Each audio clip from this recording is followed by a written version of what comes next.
Welcome to ZKast, everyone. I'm ZKast from ZK Research, and I'm here at the President Analyst Conference, Cisco Partner Summit 2024 in LA.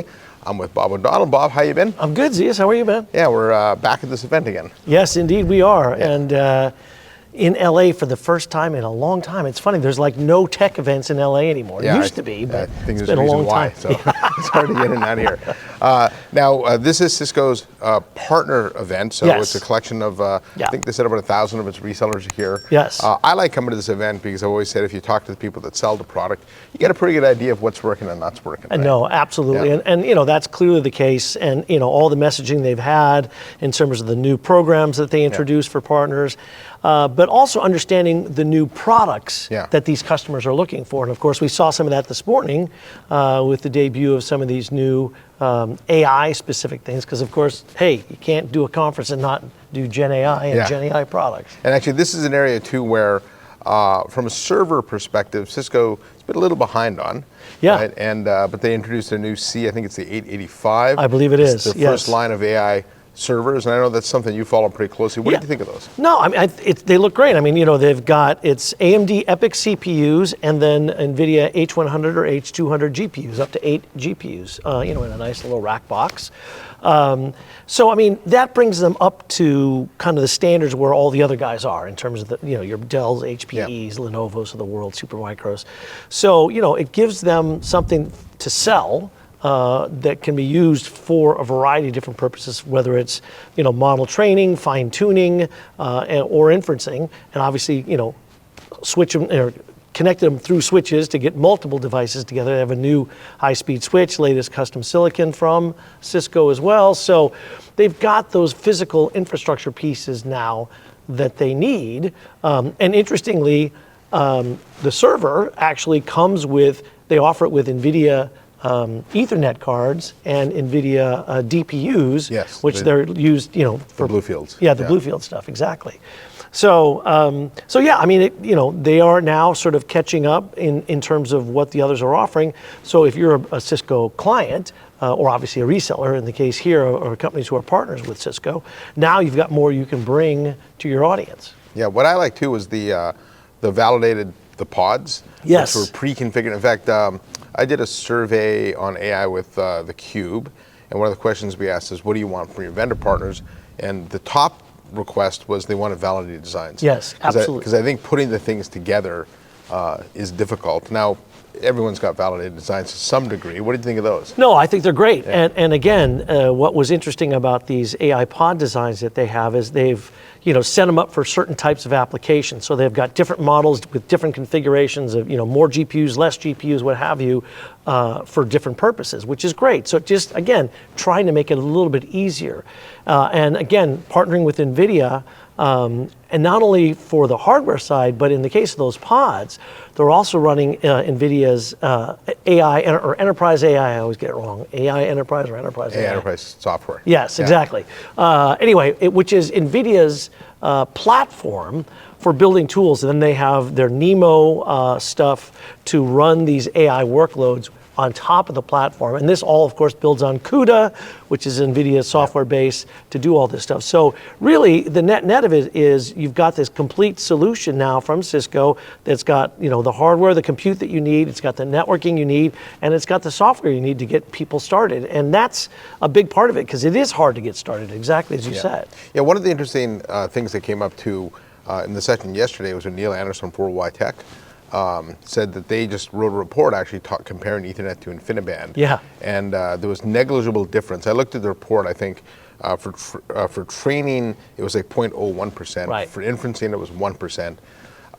And since network is a big part of building AI, do you think Cisco's position, you know, obviously the market leader in Ethernet, does give them some kind of competitive advantage over the traditional server manufacturer? Well, I do, because I think one of the most interesting opportunities for Cisco is as people are starting to bring the AI workloads in-house. So I don't think you're going to see Cisco selling a whole ton of their servers, you know, to the big cloud guys, but for all those, you know, the massive array of enterprises who are now saying, hey, we actually want to run these workloads locally because this is our most precious data. This is not something we want out in the cloud. And so there's this increasing desire to bring this stuff in. And that's where Cisco plays. A lot of these companies already have Cisco infrastructure in place. So this is a perfect addition for them. And that's where I think it starts to look interesting. Yeah, and I think having that validation that Ethernet can compete with InfiniBand. Another question we actually asked in the survey was comparing InfiniBand to Ethernet. And the majority of respondents want Ethernet, but they believe InfiniBand performs better. Right. And so if they can break down that misconception or get close to it. Exactly. Yeah. It's a question of, is it good enough for that? And I'm sorry, I meant to answer that part of your previous question. But you're right. I mean, obviously people know Cisco for their Ethernet networking, and InfiniBand is, obviously it's a more expensive solution. I think it's a little bit harder if I'm an enterprise that's thinking about bringing in NVIDIA just on the networking side. Obviously they're bundling it with the GPU, so it's coming together as a solution. But there's going to be a lot of people who I think are going to be comfortable sort of migrating from where they are with their Ethernet-based networking infrastructure, and then the compute resources they may have, and then bringing that together. And again, not all AI workloads need the fastest connections, especially if you're doing inferencing. It tends to be something where you're going to get a quick burst, and then you're going to come back. And so in those situations, it's probably fine. In the hardcore AI training where I've got clusters and clusters of stuff, that's where those, a difference is going to be worthwhile, and you might see companies paying for it. But again, I think in the enterprise, there's going to be a little bit less of that because not as many enterprises are building their own models, for example. They're fine-tuning or doing RAG-based, training of some of their of existing models. In situations like that, my sense is that, like you said, the Ethernet stuff is probably going to be just fine. Yeah. Now, yesterday's big news, if you call it that, was led off by the new partner program. Yeah. Rodney Clark came in. He's the new partner chief, and in a year he's retooled it. It went from really a revenue-based system to what they're calling a points-based system, VIP value incentive points. Right. And they wrapped it up all in something called the Cisco 360 Partner Program. I've talked to a number of partners here, and cautiously optimistic, I guess would be the right word. I think historically it's interesting. Cisco changes the partner program a lot. Right. And whenever they do it, I remember being in Vancouver when they first introduced cloud, and I was sitting with a couple of partners. They're beside themselves upset. We can't sell that. We don't sell cloud. Now, if they hadn't have forced them to sell cloud, they'd have been on the outside looking in. Right. And so I think here's where the changes Cisco's always made have been good for the partner. I understand why they might be a little worried, because it is a pretty major change to the program, but it is designed to simplify it, create better quality. Well, and one of the couple of things they said are, look, we know that these things take time, so they're going to space it out. It's doesn't fully kick in till February of 2026.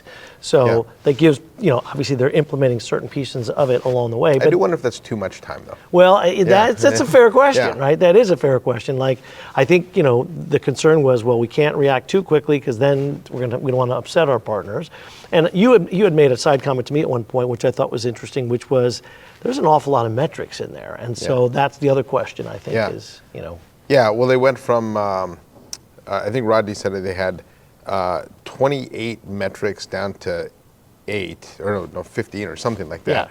But it's not like every partner used all 28. And he even admitted they only used 8. So now they're going from 8 to 15 or something, right, in actuality. So it does get a little more complicated, so that's interesting. The other, I thought, interesting person in the day when Keynotes was seeing Frank Katsoudis, who had never really keynoted this event before. I met with her at Climate Week and Global Citizen in New York, and we talked about, does purpose drive business? And she fundamentally believes it does. I think they're trying to push that message to the partner community now.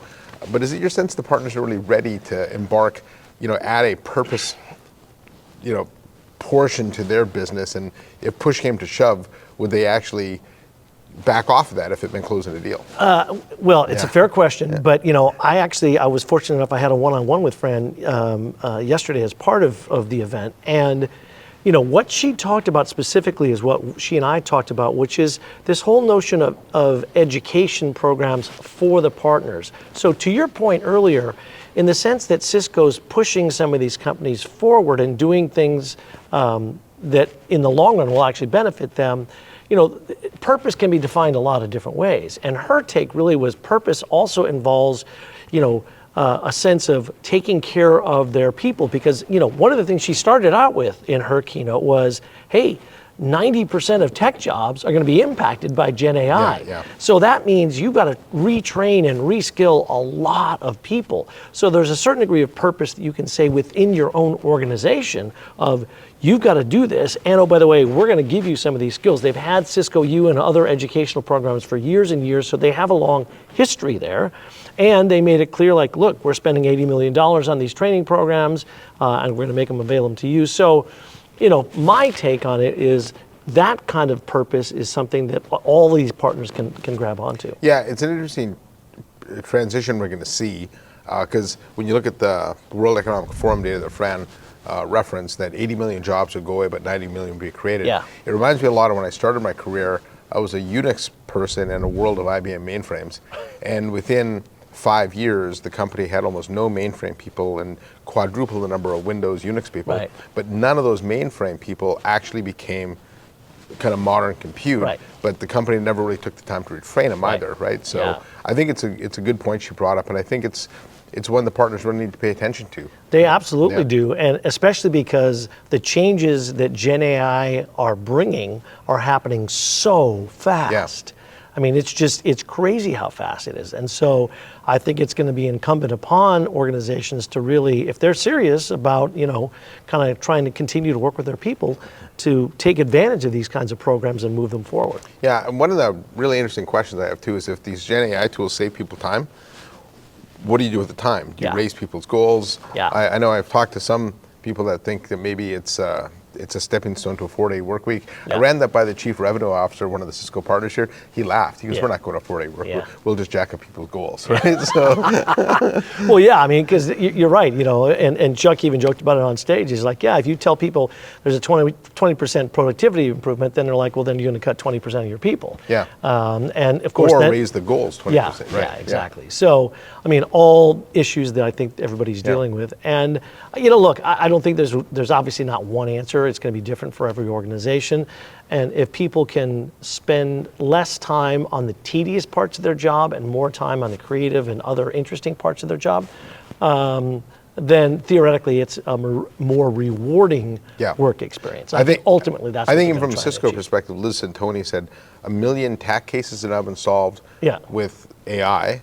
Right, a lot of those kind of mundane reset my path. Nobody wants to do those. There's not an engineer out there that wants to do those. Right, exactly. And so if the job becomes more interesting, and I can reskill, I mean, that's a win-win for everybody. Yeah, so. exactly. All right. Anything else you want to add? That's good. No, good I think it was an interesting couple of days, and always interesting to see how companies continue to try and reinvent themselves in the age of Gen AI, and I think Cisco's really trying to do that.